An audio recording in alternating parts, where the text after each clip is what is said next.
बिखरे सामान को बटोर रहे ये बच्चे बेघर हो चुके हैं। इन मासूम आंखों को अब रात की नींद नसीब नहीं। सालों का सपना एक पल में टूट गया। पढ़ाई करती हैं आप? क्या बनना चाहती हैं? डॉक्टर। आपका तो घर टूट गया अभी, तो फ्यूचर भी टूट गया मतलब। 16 जून 2023 यानी बीते शुक्रवार की सुबह दिल्ली के वसंत विहार में बुलडोजर चला। बाकी दुनिया के लिए वो झुग्गी झोपड़ी रही होगी, इनके लिए वो घर था। सो एक झटके में 97 परिवार के 500 लोग बेघर हो गए।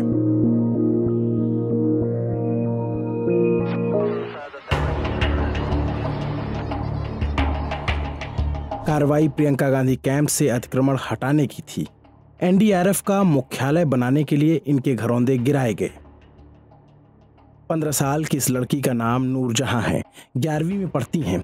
कुछ दिन पहले तक सिर पर छत थी, हाथों में विज्ञान की किताबें और आंखों में डॉक्टर बनने का सपना। आज घर उजड़ चुका है। किताबें मलबे में दब गईं और आंखों में सपनों की जगह आंसुओं ने ले ली। भंडार के गेट पर पड़े रहे मच्छरों में रात भर, सारे जवान लड़की लेके। सर ये देखो मेरी 14-15 साल की लड़की है। किस क्लास में पढ़ती हैं आप? 11th। पढ़ाई करती हैं आप? क्या बनना चाहती हैं? डॉक्टर। डॉक्टर बनना चाहती हैं। 11th में बायोलॉजी लेके पढ़ रही हैं आप? अभी हाँ बायोलॉजी क्लियर 11th में। आपका तो घर टूट गया अभी, तो फ्यूचर भी टूट गया मतलब। नया घर नहीं ले सकते ना हम कहीं पे, यहाँ पे कहीं पे जगह नहीं है। अभी लेबर का काम करते हैं। मम्मी पापा उतना कमाते नहीं हैं कि जो हम कहीं किराए से रह सकें। तो रात भर हम फुटपाथ पर रह रहे थे और एक कोठी से एक आंटी आई थी, उन्होंने खाना दिया था। वो भी मतलब एक रोटी, 2 रोटी थी और थोड़ी सी दाल थी, बस वही खा के आई रात भर सो रहे थे रोड पे। सुबह से कुछ नहीं खाया? सुबह से तो बस अभी चाय पिए खरीद के 10 रुपए की, बस। और तोड़ दिया, अब यहाँ से सामान भी नहीं लेने दिया। हमारा बुक्स वगैरह सब दब गई इसमें। सारे बुक्स आपके अंदर हैं? हाँ इसमें ही दब गई थी सारी, घर से निकाल दिया था। दिल्ली के वसंत विहार में कई नूरजहां हैं, कई आदर्श भी हैं। 8वीं में पढ़ने वाले आदर्श भी उन बच्चों में से हैं जिनका घर तोड़ा गया। आदर्श के पिता बिहार के छपरा जिले से हैं, दिल्ली में 9 साल से हैं, सिक्योरिटी गार्ड की नौकरी करते हैं। 3 साल पहले 1 लाख रुपए देकर झुग्गी की जमीन ली, 1.5 लाख लगाकर घर बनाया और अब सड़क पर हैं। यहाँ अपना पीएफ का पैसा बचा था तो यहाँ झुग्गी लिए थे। पैसा देके झुग्गी लिए थे आप? खरीदे थे सर हम। खरीदे थे। कितना पैसा दिए थे आपने? 1,05,000। अच्छा, 1.5 लाख रुपया खर्चा करके उसको बनवाए थे। अच्छा, कब 1.5 लाख लगा आपको? या 3 साल हो गया। अच्छा, मतलब 1.5 लाख लगे घर बनवाने में? हाँ। अच्छा, उसके बाद देखिए आज वो परिस्थिति है कि परिवार रोड पे है और कोई व्यवस्था नहीं है। बुल्स के कॉलोनी में जहाँ ड्यूटी कर रहे हैं। क्या अमीरों की कॉलोनी है? ये सरकारी कॉलोनी है। किसकी, कौन से लोग रहते हैं वहाँ पे? इसमें राज्यसभा लोकसभा के अधिकारी रहते हैं। अच्छा, और आपका घर उजड़ चुका है? उजड़ चुका है। ऐसा नहीं है कि घर अचानक तोड़ा गया। घर तोड़ने से पहले एनडीआरएफ ने बाकायदा नोटिस चिपकाया था। नोटिस में लिखा था कि परिवार चाहें तो नजदीकी रैन बसेरे में अस्थायी तौर पर ठहर सकते हैं, लेकिन कौन माँ अपने बच्चे को रैन बसेरे में लेकर रहना चाहेगी? क्या बनना चाहते हैं आप? हम लोको पायलट। हाँ, लोको पायलट। लोको पायलट बनना चाहते हैं? अच्छा, बनेंगे ना? सरकार बनने नहीं देगा तो बनेंगे कहाँ से? सरकार तो स्कूल छोड़ा के बच्चे को कह रहा है रैन बसेरा में लेके चले जाओ तुम, तो वहाँ तो आवारागर्दी बच्चे करेंगे, नशेड़ी बनेंगे, गंजेड़ी बनेंगे, जुआ खेलेंगे, यही तो बनेंगे। जब पढ़ाई छुटा देगा रैन बसेरा में भेज रहा सरकार तो हम क्या करेंगे? बच्चे वही करेंगे सब। तो आपको टेंशन है कि इसका क्या होगा, पढ़ाई इसका क्या होगा? हमारा तो एक ही है ये। अच्छा, ये चाहे उगे या डूबे, हमारा तो एक ही है। हमारे दोस्त तो है नहीं हमारे साथ। ऐसे में सवाल उठता है कि आखिर बुलडोजर चलाया क्यों गया? दरअसल 1.6 एकड़ की ये पूरी जमीन 6 जनवरी 2020 को राष्ट्रीय आपदा प्रतिक्रिया बल यानी एनडीआरएफ को आवंटित की गई थी। इस साल 19 मई को एनडीआरएफ ने झुग्गी बस्ती के बाहर नोटिस चिपकाया। बताया गया कि 2 जून तक जमीन खाली करनी होगी। झुग्गी बस्ती वाले दिल्ली हाईकोर्ट पहुंचे। हाईकोर्ट में 30 मई को सुनवाई हुई, जिसके बाद समय सीमा को 2 जून से बढ़ाकर 15 जून कर दिया गया।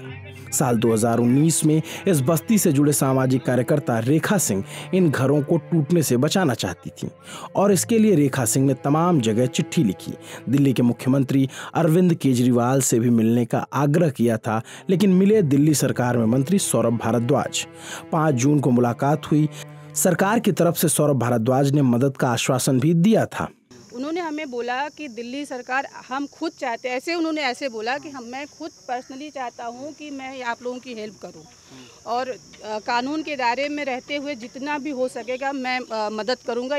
आप लोग निश्चिंत रहिए, हम शाम को 7 बजे मीटिंग करेंगे, कल आपको इन्फॉर्म करेंगे हम किस प्रोसेस के तहत आपकी हेल्प करेंगे। हमने 1 दिन का वेट किया, फिर दोबारा हमने उनके एसडी रमेश जी को फ़ोन किया कि हमारे पास आपने कुछ इन्फॉर्मेशन नहीं दी, कोई फ़ोन नहीं किया। तो मैम हम तो अभी 2006 की वोटर लिस्ट निकाल रहे हैं, हमें कोई इन्फॉर्मेशन नहीं मिल रहा, हम किस बेस पे आपकी हेल्प करें, आप निकालो। तो मैंने कहा जब आपको 2006 की वोटर लिस्ट नहीं मिल रही है, आपकी सरकार है, आपके लोग हैं, तो हमें कहाँ से 2006 की वोटर लिस्ट मिलेगी। उसके बाद से कंटिन्यू उनका फ़ोन स्विच ऑफ है, या फिर वो मेरा कॉल नहीं उठा रहे हैं, इनका कॉल नहीं उठा रहे हैं, लॉयर का कॉल नहीं उठा रहे, किसी का भी। हमने 12 तारीख को भी बहुत कोशिश की, क्योंकि डबल बेंच पे सुनवाई थी, हम गए थे सुनवाई के लिए।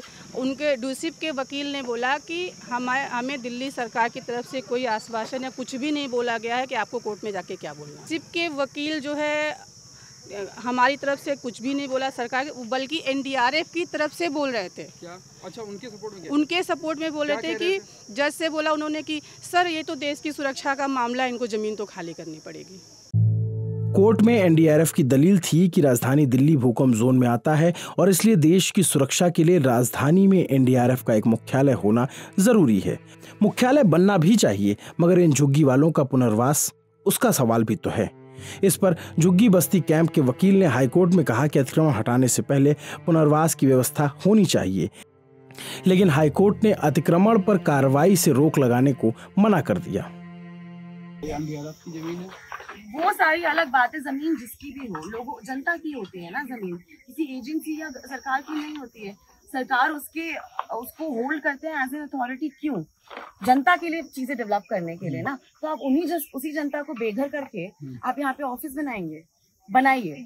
दिल्ली में दूसरे जैसा कानून है, झोपड़ी क्लस्टर कानून है, बाकी राज्यों में नहीं है, बहुत कम राज्यों में है, उसका भी ये लोग उल्लंघन करते हैं। क्या है कानून? कानून ये है कि 2006 1 जनवरी से पहले से जो लोग और 2015 तक इस ब्रैकेट में जो लोग ऑलरेडी दिल्ली में रह रहे हैं किसी झुग्गी में, उनका पूरा हक है पुनर्वास का। पुनर्वास होना चाहिए, बिल्कुल होना चाहिए। तो इनको पुनर्वास भी नहीं मिला है। हमारी लड़ाई ही इस बात की है, आपको तोड़ना है पहले पुनर्वास दीजिए ना। और समस्या सिर्फ इस झुग्गी तक सीमित नहीं है। Delhi urban shelter empowerment board यानी DUSIB की वेबसाइट पर दी गई जानकारी के मुताबिक दिल्ली में तकरीबन 30 लाख लोग झुग्गी झोपड़ी में रहते हैं।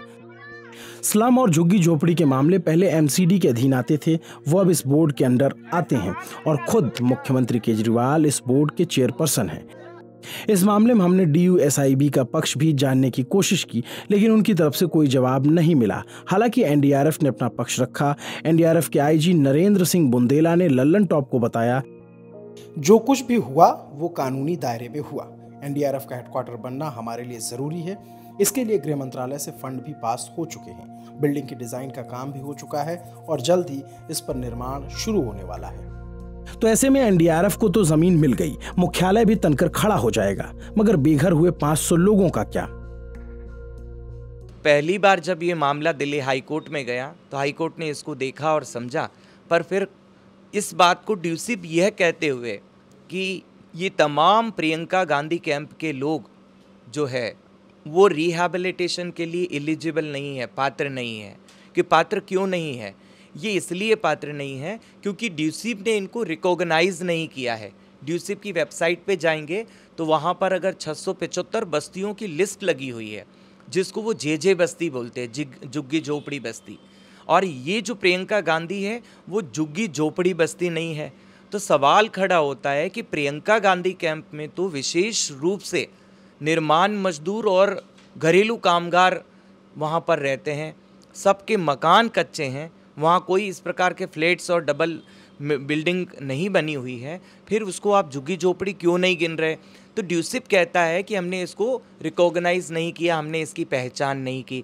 चलिए, आपने इसकी पहचान नहीं की, परंतु ड्यूसिप की वेबसाइट पर एक और अलग लिस्ट लगी हुई है जिसमें 82 स्लम्स दिल्ली के हैं, और वो लिस्ट भी ड्यूसिप की ही लिस्ट है। पर ड्यूसिप ने कोर्ट में ये कहते हुए पल्ला झाड़ लिया कि नहीं, 675 वाली जो बस्ती है जिसको हम लोग रिकॉग्नाइज़ करते हैं, और ये जो 82 बस्तियों की जो लिस्ट है उसको हम रिकॉग्नाइज़ नहीं करते हैं। और बड़ी चालाकी के साथ अभी ड्यूसिप ने उसको, उस लिस्ट को वहाँ से अभी डिलीट कर दिया, ये प्रियंका गांधी मैटर होने के बाद। अब सवाल खड़ा होता है कि क्या इस पूरी दिल्ली के अंदर मात्र 675 ही झुग्गी झोपड़ियाँ हैं? हज़ारों की तादाद में दिल्ली के अंदर स्लम हैं। अब रहता है कि पात्र कौन है और अपात्र कौन है, क्या क्राइटेरिया है? कई मैटर के अंदर ड्यूसिप ने कोर्ट में आके बोला है कि हम लोग रिहैबिलिटेशन के लिए तैयार हैं। हम लोग तुगलकाबाद के मैटर में जब वो सब लोग, दिल्ली सरकार भी कह रही कि हम लोग तैयार हैं, ड्यूसिप तैयार हो रही है, तो आखिर प्रियंका गांधी कैंप के मामले में दिल्ली सरकार को सांप कैसे सूंघ सकता है? तो सवाल ये खड़ा हो जाता है कि प्रजातंत्र के हाल को जगत लिख दिया रोए, और जिसके हाथ में लाठी होए भैंस उसी की होए। दिल्ली सरकार की लिस्ट से इस झुग्गी का नाम हटा और बुलडोजर चल गया। इन तमाम कानूनी दांवपेच के बीच कुल जमा बात यह है कि वसंत विहार के 500 लोग फिलवक्त बेघर हैं। आम आदमी पार्टी ने 2015 के अपने घोषणा पत्र के 58वें बिंदु पर झुग्गियों के लोगों के अधिकारों की रक्षा का वादा किया था। 675 झुग्गियों को लिस्टेड कर रखा है, मगर प्रियंका गांधी कैंप उस लिस्ट में नहीं है। तो फिर क्या माना जाए? इनका कोई नहीं है। चुनावी मौसम में ये पार्टियों के लिए वोट बैंक होते हैं, मगर उनकी जिंदगी के खुशियों के चिल्लर भी छिन गए तब कोई नेता झांकने तक नहीं आ रहा। और क्या इनके पास इतनी शक्ति होगी जो सुप्रीम कोर्ट के दरवाजे पर जा सकें और अपने लिए थोड़ी सी जमीन ले सकें, उस पर अपना घर बना सकें? ललन टॉप के लिए रजत के साथ भानु की रिपोर्ट।